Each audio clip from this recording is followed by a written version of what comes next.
Good morning, everyone, and welcome to Solar Storage Live. And this particular conversation is looking at diversity in the energy sector and obviously in the renewables and solar sector. It's on behalf of a network called Powerful Women, of which Laura Sands, who's one of our chief speakers here, is one of the founders and board members. I'll leave her to explain a little bit more about what the network does.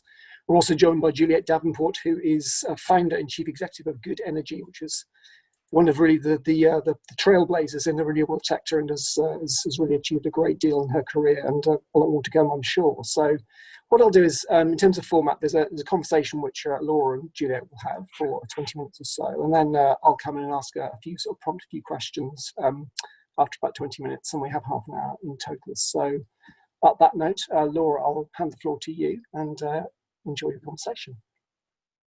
Thank you very much, Chris, and it's great to be part of this conference and also to have a profile, on diversity in its broader sense. We set up Powerful Women really because both myself and Sandy Verma, Baroness Verma, who was minister at the time, used to go into these rooms just absolutely packed with men. And on the whole, pale men, and the diversity and the changes and excitement that is going on in the energy sector felt very badly served by that sort of monoculture. So we set up Powerful Women, and we've been doing many sort of events and activities to sort of mentor, support, drive forward the agenda of diversity across the energy sector. But also to support women specifically through that, in many ways, quite difficult navigation of sort of mentoring, promoting, and in many ways achieving the full potential. But I have to say that it's wonderful here to be here with Juliet, because she was the sort of starring light in this lack of diversity that Sandy and I used to see, and going into these rooms, and there was Juliet as an absolute beacon and a real trailblazer, not just for diversity, but for the renewable sector, for cutting a new sort of pathway for our energy sector.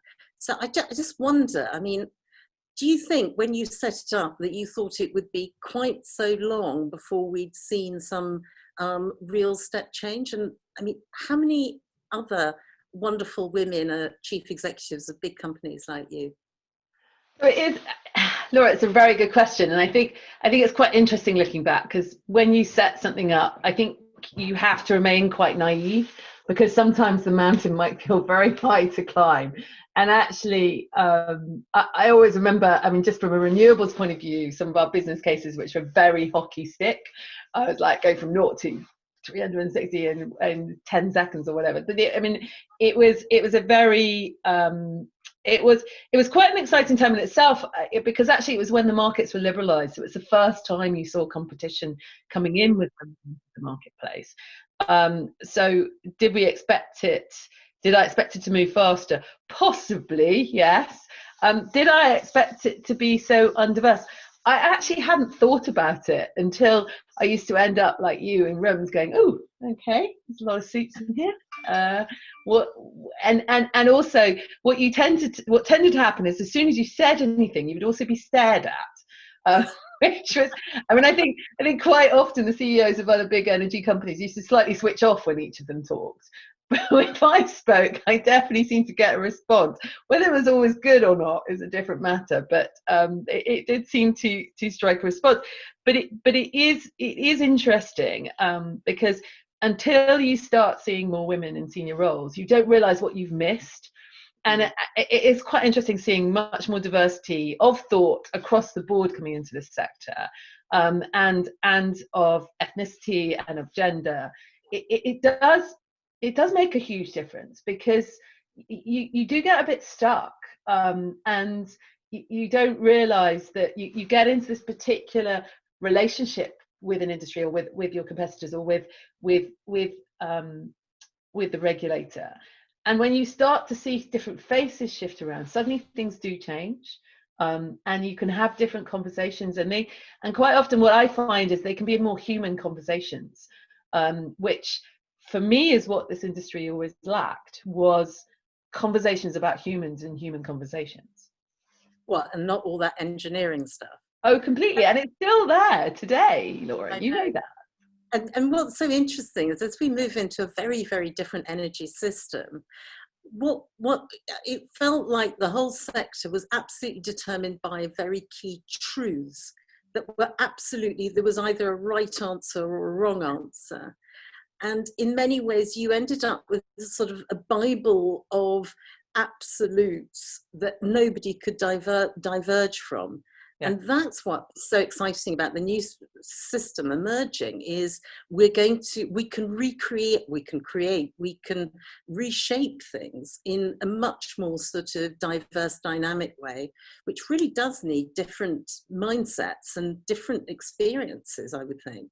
No, completely. I completely agree. I mean, we've just been interviewing for a role for one of our subsidiaries, which is, I always love interviewing because you get such great ideas. You meet great people. You have great, and you have, when you have great conversations, it's fantastic. And it's really interesting. We've got two candidates. One is a male, one is a female, and completely different views in terms of how to address it. One has come at it, and you can guess which one. One has come at it from completely customer-centric, customer experience, brand approach, and the other one has come from it from a much more technological platform approach. And do you want to guess which one is which, or shall we just assume you know already? We'll leave that to the audience for But it is really interesting, because when I first started in the industry, customers didn't exist. Yeah, they were meters.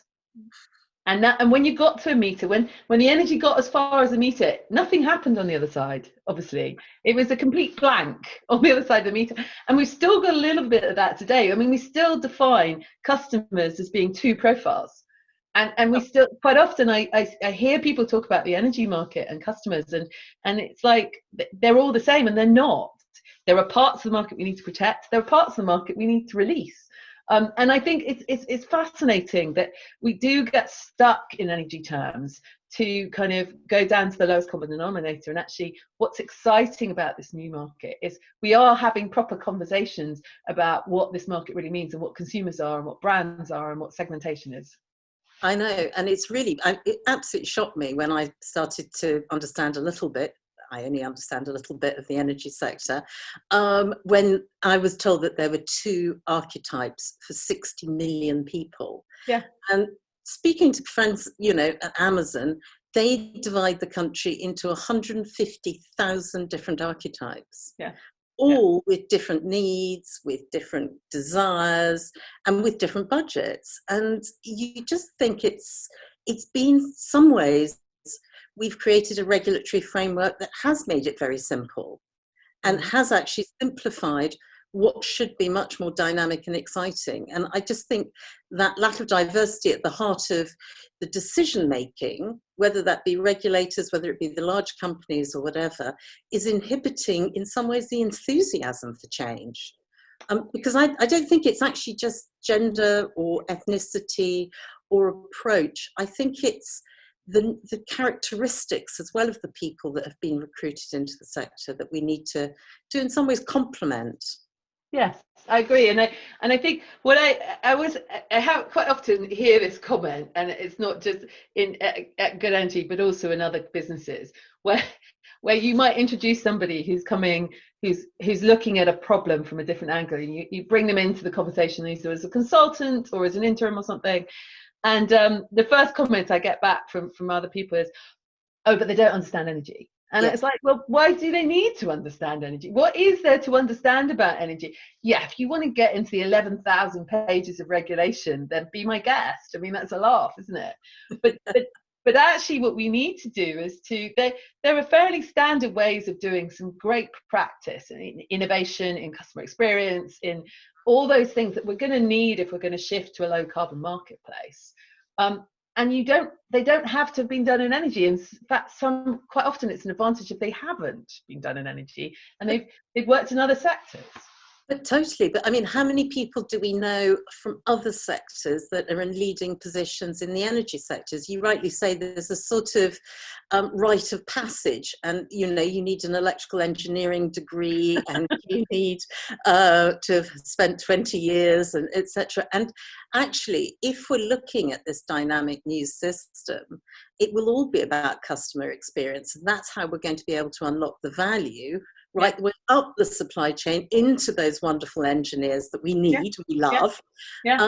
But if we're not unlocking that value from the consumer end, we're going to end up with, you know, a sort of high-bound system. So, and I just wish we'd looked beyond our sector for recruitment too. And I think it's something Powerful Women could do quite well, actually, is look at those, you know, people in communications, in retail, and really start to say that energy is a super exciting place to be. I agree. I mean, I obviously think energy is a super exciting place to be, and some people say it's dull, but it's not. It's a fundamental to our lives. It lights our homes, it heats our homes, it gets us from one place to another. What's more exciting than being able to provide that in a green, low carbon way? And actually, what really excites me, and Laura, you know this, what super excites me is when the concept of every home being a little power station. That is just so exciting. It means that no longer can somebody else has the power. We all have the power. Totally, and I absolutely love that as a concept. And we're not that far away from it. I mean, that's what's so extraordinary about it.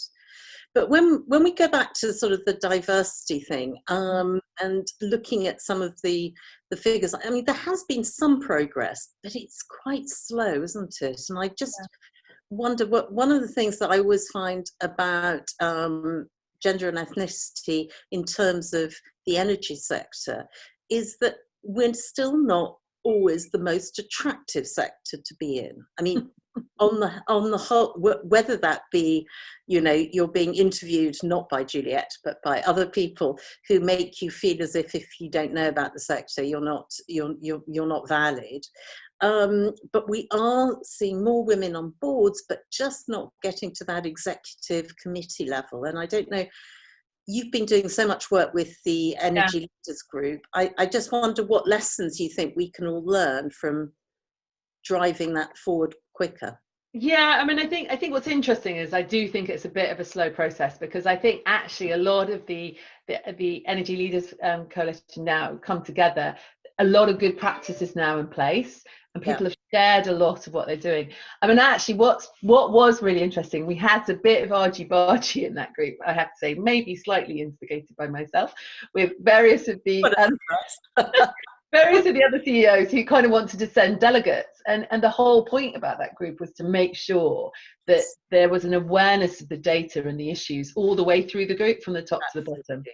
And actually, when you could get that engagement, and we did, there was a real awakening and a real awareness suddenly driven into the senior team of the problems throughout the whole of the organization. And I think that was really powerful. And obviously some companies are further along than others. Some companies are more specialized in certain technologies, which has a built-in STEM issue. So if you do need a bunch of nuclear engineers, I'm afraid you are going to have a majority of men, because if you look at the inputs to them, still your pipeline issues, I reckon it's still 10 to 12% of physicists and engineers are women, and so you still got that going in. So there are a lot of challenges, but I do think this visibility piece of people saying, yeah, I can do that. Yeah, I don't have to come from a traditional background to do it. I can put myself forward. I was just listening to Nina Skrawska from the REA, who was the first woman to run a power station in Europe, I think. And her story was brilliant. She just put her hand up and they all laughed originally, and then she said, no, I'm serious, I want to run this power station. Well, I haven't put my hand up to make you all tea. No, exactly. So I do think there is that visibility at top level is important. One of the slight distractions is that quite often on boards, people don't always see boards. So in a day-to-day context and a work context, and so therefore that senior team is still super important to make sure people are seeing women and men at that level, and ethnic diversity, because I know. You look up and you go, do I look like that person? And if I don't look like that person, maybe I don't want that job.